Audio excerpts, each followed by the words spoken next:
Chester Box. Unpacking what it means to be a Christian in the Diocese of Chester. This is the Chester Box podcast. In this episode, we hear from the Revd Dr Jasmine Devadason, the second of 5 speakers from this year's Women's Voices Conference. I'll let conference organiser Liz Shercliffe introduce our speaker in just a moment, but first, here's a short message from Bishop Mark Tanner, the Bishop of Chester. So my name's Bishop Mark and you're here with me right in the centre of Chester. I've been in the diocese a couple of years, and one of the things that we have the opportunity to do right now is to stop and to consider what is it that God is calling us to do in order that we can be the best news that we can possibly be in our communities. So we're running this vision process. All the details are on the website. We'd love you to come along to one of the cafes or to send in thoughts, to answer questions, to engage with what we're doing, because we believe that Jesus is the best news for the communities of Cheshire, of the Wirral, of the whole Diocese of Chester. And we'd love you to be involved in the process that we have going now to help us discern the way forward. That's Bishop Mark. For all the details relating to the vision process, please go to chester.anglican.org/vision. Chester Box. Now, here's the Reverend Liz Shercliffe to introduce the second of 5 speakers from the Women's Voices Conference. Our next speaker is, we've concluded that we'd both heard of each other, but we hadn't met till this morning, which was interesting, wasn't it? Revd Dr Jasmine Devadason is a Learning and Development Officer for the North West and Man region of the Methodist Church.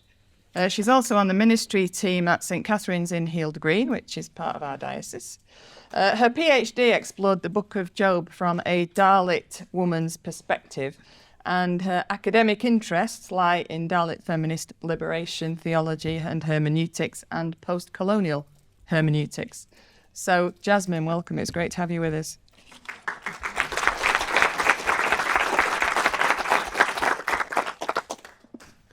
Thank you. Good morning, everyone. Good morning. Before I start to say what I wanted to say, I want to ask a question. If I ask you to give a gist of the story of Book of Job in few lines, what that would be? If you had to retell the story of Job in a couple of lines, what that would be? What the Book of Job is about? Faithful man. Had hard time. Friends are useless. Friends are God tells him off because he can't make snow. okay. And at the end, his daughters get inheritance. At the end, daughters get inheritance. Any other storytellers? It's one of my favourite books. He lost twice as much. What he's lost, God gives him back twice as much. He's been given over to the devil as a test. So our Western mind says that's not right. That's not fair, God. I've been faithful. Why are you giving me over to the devil? The devil takes out it all, and God gives it back twice as much. He lost everything and he got everything back at the end. Twice. Double. Okay, any other version? Calling out to God. Calling out to God. Calling out to God. Some of the best environmental stuff in the whole Bible. Best environmental stuff in the whole Bible.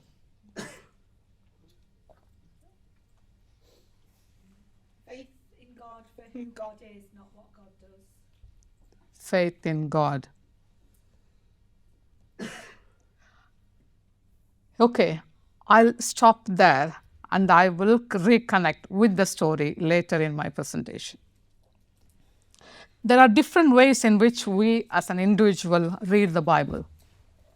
How we read the Bible is influenced by our context, social location, experiences, and who we are. When I read the biblical text, I cannot but start reading the story in relation to my own story.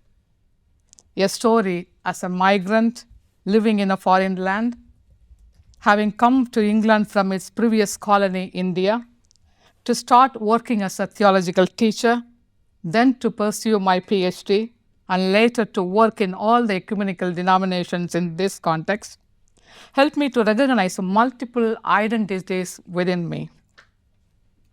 So today I am British from Indian origin, or an Indian with a British citizenship. I am a woman. I am an ordained minister. I am a South Asian. I work with the Methodist Church with the church membership in Church of England. You can so on, so many identities that I carry. I recognize the generosity of my British friends who have received us and befriended us over the years. Having said that, I should also mention that I have always been looked at as a foreigner, as an outsider. For English is not my first language. For whiteness is not my skin color. So my foreignness was much more made obvious when I was not well received as a minister within the church. My apologies.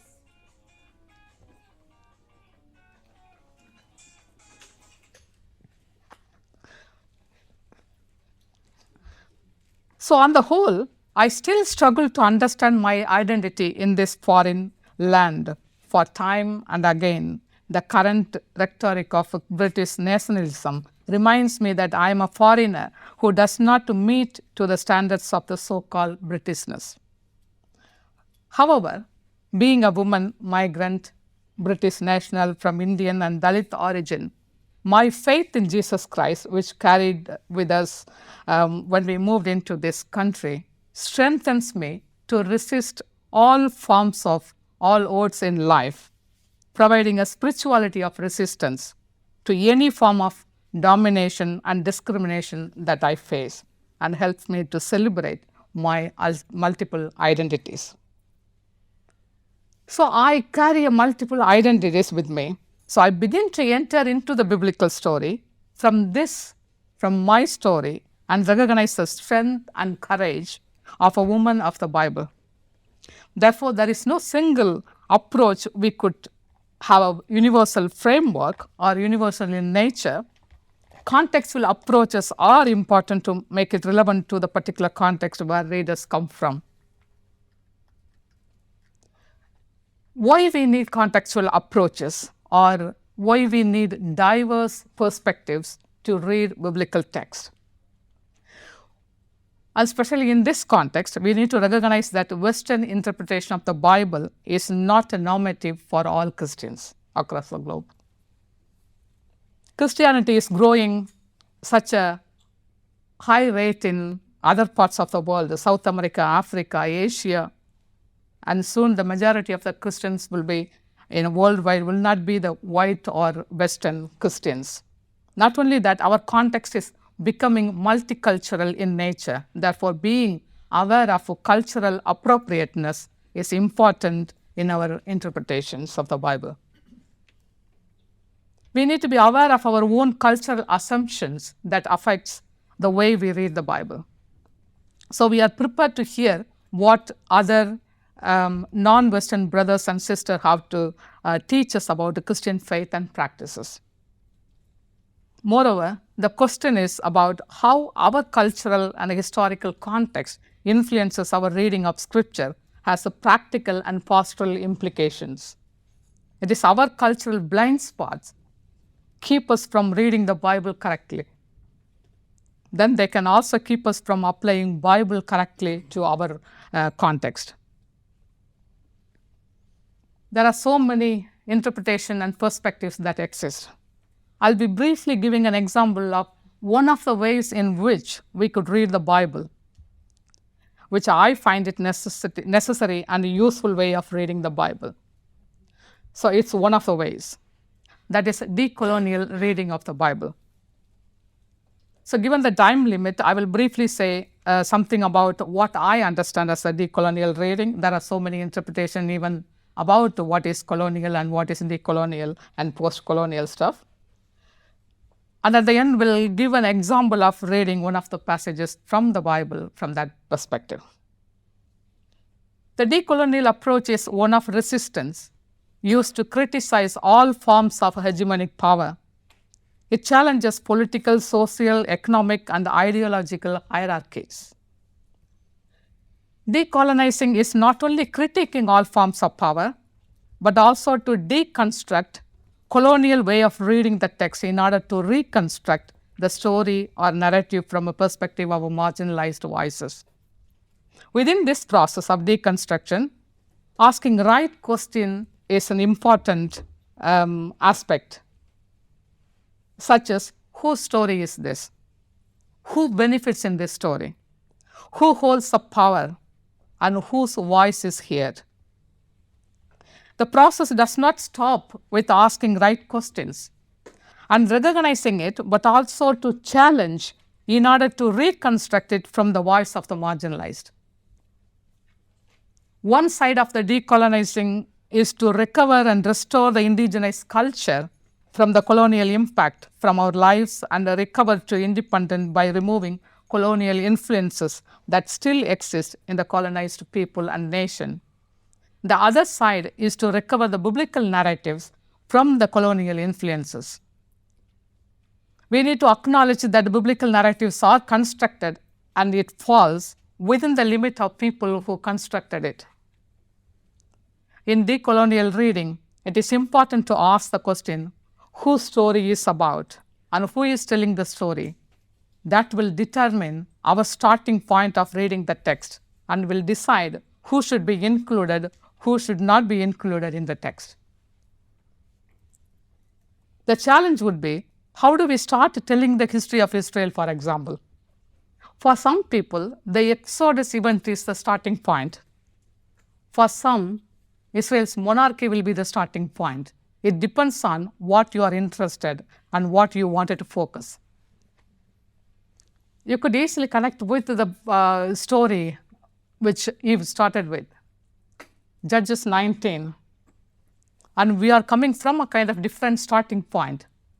From the biblical authors or the patriarchal narrative wanted to highlight preparing for people to receive David as a king.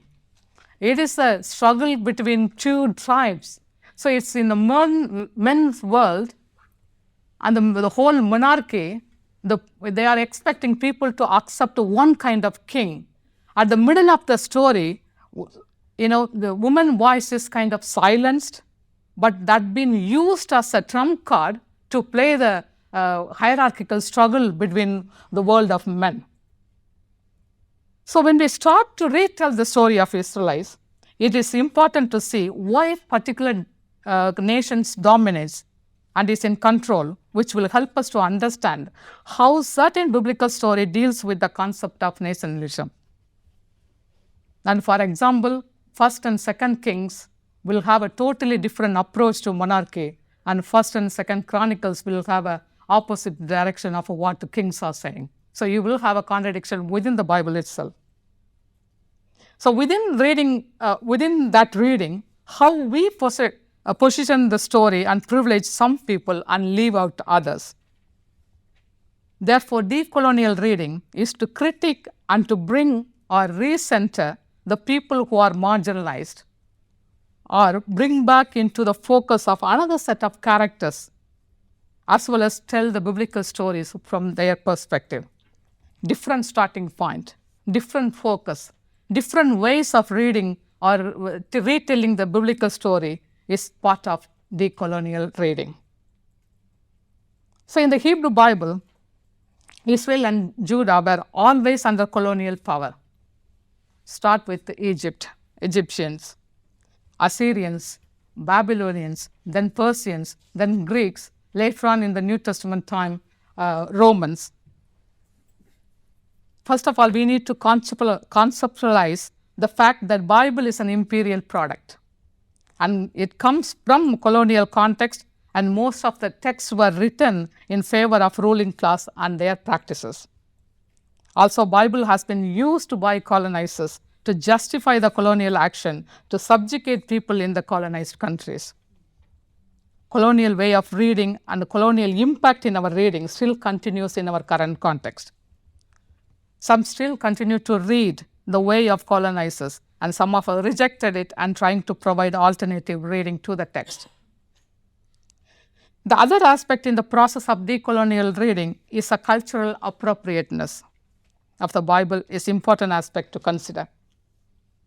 Our culture, our current context of modern form of imperialism. So when I talk about colonialism and imperialism, it's not only the past, the colonial past, but also talking about the current different forms of colonialism that exist today, such as globalization or international trade or threat to environment or racism or casteism, all kind of different forms of colonialism that exist today. Bible has been used to justify our action to dominate and control either a group of people or even nature for that matter. So when I begin to enter the biblical story in my story, and also I recognize the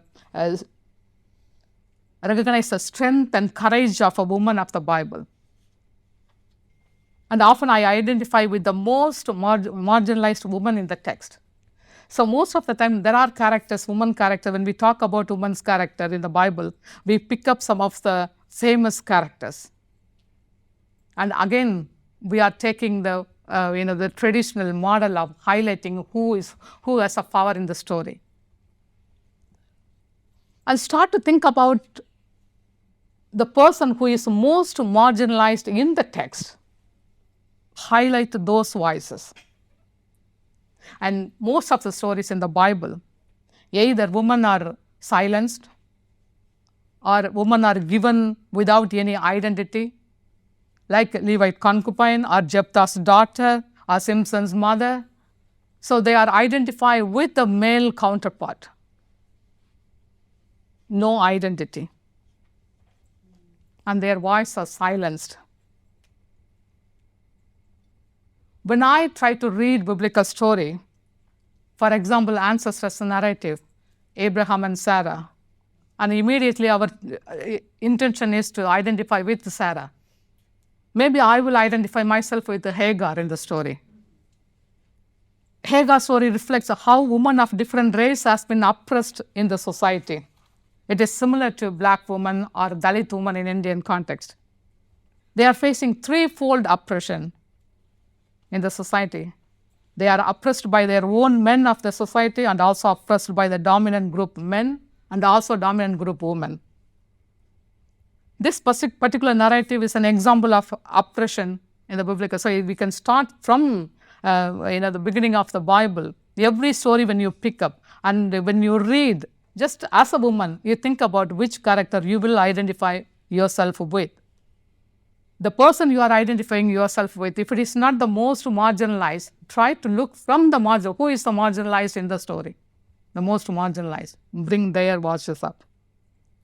And I identify with the Samaritan woman that Jesus encountered because they are marginalized like the Dalit woman in India.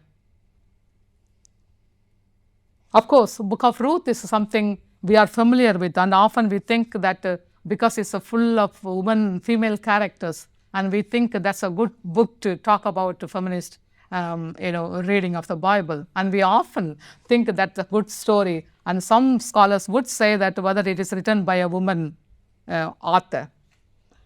And I couldn't kind of see that in the book. I identify myself with Ruth, who though was a foreigner in an Israelite land, resisted all forms of domination and stood as an epitome of courage and resilience in her context. And I would say, applying decolonial lens to this text, I wanted to hear the story from the words of Ruth. Is that the story written from the perspective of Ruth, or from the perspective of Orpah, or from the perspective of Naomi? No. It is written from men's perspective. But we have a female characters. Because we have a female characters, we often think that it might be a good story to listen. What if the story is written from the perspective of Ruth? How that will look like? And I tried this out with a group of women in our fellowship. And they came up with a different kind of picture. The story was totally different from what we have in the Bible. You think about. So because we have a kind of product created by group of men, and every story, whether you have a female character in the story or not, try to do from the perspective of woman, or even if there is no woman voice, if you try to do from that perspective, imagine how the story will be.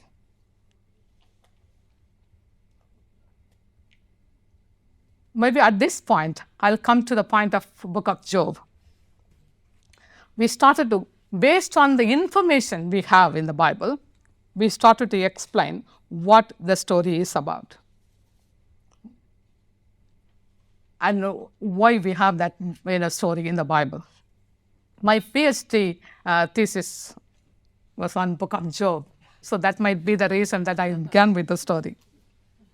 When I started to do my PhD, the first thing I thought would be, because it's all about the suffering and trying to, because it's a current affair, everyone have some point of our life, we might have suffered, and we wanted to ask question, where is God in the midst of suffering? And we often try to identify with the Job in the Bible, and we try to find some hope or some kind of message for suffering in today's context. And I am not saying that what is there in the Bible, what you have summarized is wrong, but because that's what you got in your hand. So that might be one of the reasons I thought, okay, from Dalit women's perspective, I am going to read book of Job. When I started to read, because as a liberation theologian, I wanted to see some kind of liberative potential within the text in order to empower the oppressed community today. So I was trying to find some kind of liberative potential within the text. When I started to read the Bible, read that particular book of Job, and I find it very hard to find anything liberative for Dalit women. Because I couldn't identify, okay, the suffering aspect of Job is fine, but I couldn't identify myself with the Job because once he was rich, he had everything.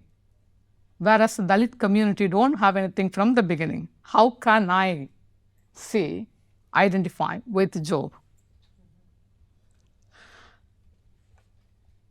The problem for Job at that point is, because he had everything, he lost.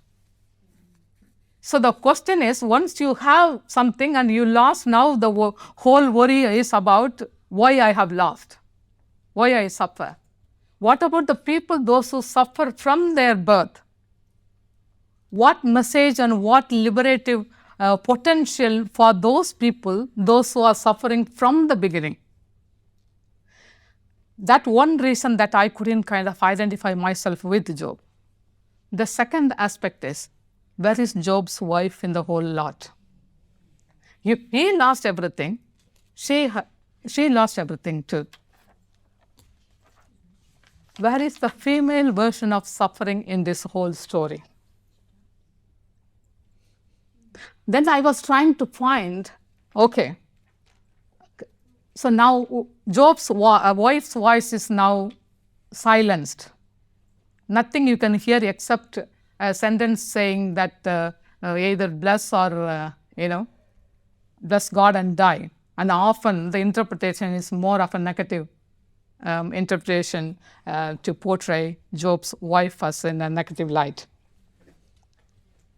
I wanted to see how can I bring this silenced voice into the story so that I can make a sense of this story for myself and my fellow Dalit women in India. Okay, so the whatever is there, we can translate totally differently than the traditional interpretation. That's fine. What else Job's wife did? Okay, she has a female experience of suffering. That's fine. Where do I get those information? There are two ways to read the text, and that always we do. One is the biblical text sometimes influence each of us when we read, and we take that message, whatever we do. But the other way is to bring our own cultural background and information into the text when we read the text. So I thought what I have in my cultural context, I can take back to the text to understand the missing voice in the text. So we have a Harishchandra Purana, so one of the epic in the Indian literature, which has an exactly similar story of Job. But in that story, the female character is very much highlighted. When the man suffers, the woman is the one who struggled to bring him food, goes out and suffer even more than what the male counterpart did. So what Job did, he lost everything, he was mourning, and he sat outside of the city gate, and of course he had a disease as well. That's the only thing he had extra.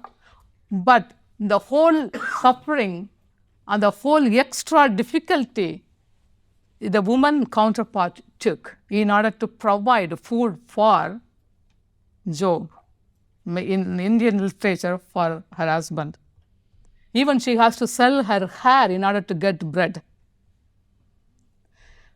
Then I thought, what else we can get from it? Because most of the time we stick with what we have in the biblical canonical book.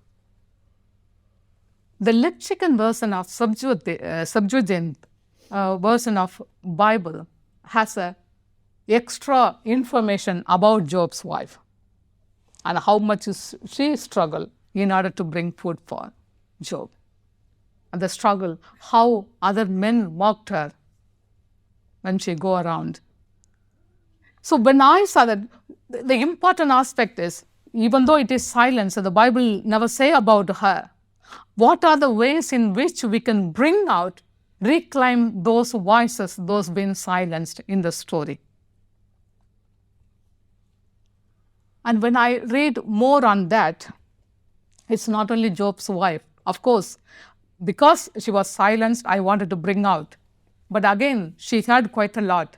But in terms of a biblical, the patriarchal system, whatever she had, it wasn't her, because she is one of the property among many properties that Job had. Maybe that reason I could identify with Job's wife.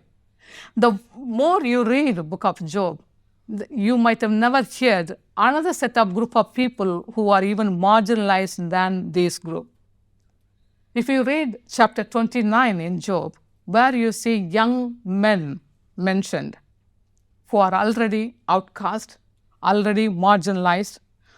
Now, Job is now placed at the outcast place. He encounters those young men, but still he feels that he is in a totally different level. His power, the past power and the position and the status comes back when he encounters with the marginalized in his community. And that become more interesting. There are other voices who we never hear. And each individual thing, they might have just missed something. You read more detail, and how can we bring out those voices, those are marginalized, most marginalized in the text. One of the things that, because I carry so many multiple identities within me, and because I have my own cultural biases when I read the biblical text, and everyone needs to be aware of what are the cultural biases that we carry when we read the Bible. The blind spot. We just miss out to some of the characters because of our cultural background where we come from. We need to be aware of what are those biases, blind spots that we miss out. How can we highlight those things so that we can reclaim those voices, those are silenced in the text? And that one example I could give is Mark Allen Powell. He's a biblical scholar from America. He tried out so-called prodigal son. I don't want to title as a prodigal son. You will know why I don't want to title as that. It's from Luke chapter 15. He had 12 students in his seminary class. And he asked them to read the biblical that particular story. and then close the Bible and retell that story. If you retell the story, what is the gist of the story? When they try to retell the story, and the usual way, whatever the highlighted and they never mentioned about the famine mentioned in the particular text, because they never had experience of famine. None of the 12 students mentioned about the famine in the text. Then he found that the omission of that particular information was interesting. So he tried out with another 100 people, another group of 100 students. And there, only 6 people mentioned about famine, not the rest of the people. The 6 people who mentioned famine were from a different ethnic background. Then he went to St. Petersburg in Russia. He tried the same test again with a group of students there. He had 50 students, participants, to read the story. 42 out of 50 mentioned about the famine, because just 70 years before, 670,000 people died of starvation and famine during Nazi regime. So because they had the past experience, so they are familiar with the famine, immediately that got into their mind. It is not on purpose. Sometimes because you don't have that such an experience, or you don't have any of those influences, so you just go through as a totally different story. What appeals to you, you pick up and you leave rest out. But most of the woman character, if they are silenced, and you are going to miss out. But the challenge for us is to reclaim those voices which are silenced in the text. From the beginning till the end of a biblical text, try to recollect what are those voices that we are missing. If you don't find anything, what are your experiences and all those characteristics you encounter in the world today can bring into the text, so that you can reclaim those voices, those are silenced in the text. Thank you.